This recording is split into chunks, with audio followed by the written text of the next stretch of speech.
Good morning. It is 23 July 2019. It is Tuesday of the 16th week in Ordinary Time. Today we celebrate the memorial of Saint Bridget. Our first reading is in the book of the Exodus. Moses stretched out his hand over the sea, and the Lord swept the sea with a strong east wind throughout the night, and so turned it into dry land. When the water was thus divided, the children of Israel marched into the midst of the sea on dry land, with the water like a wall to their right and to their left. The Egyptians followed in pursuit.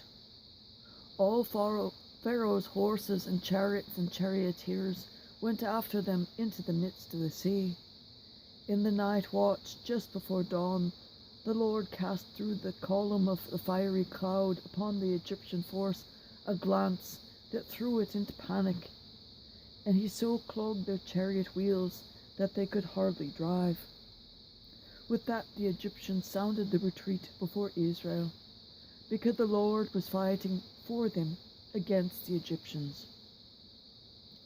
Then the Lord told Moses, "Stretch out your hand over the sea, that the water may flow back upon the Egyptians, upon their chariots and their charioteers."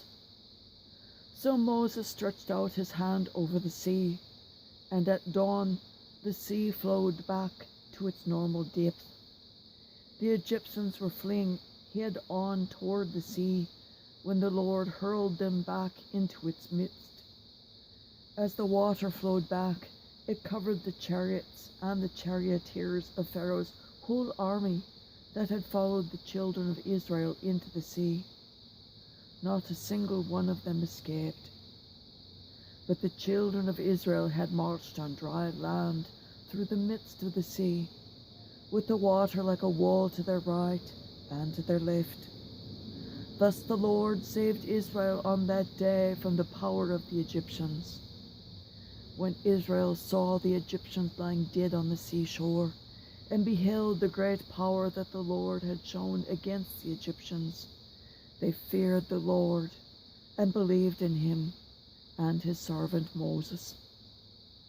Then Moses and the children of Israel sang this song to the Lord.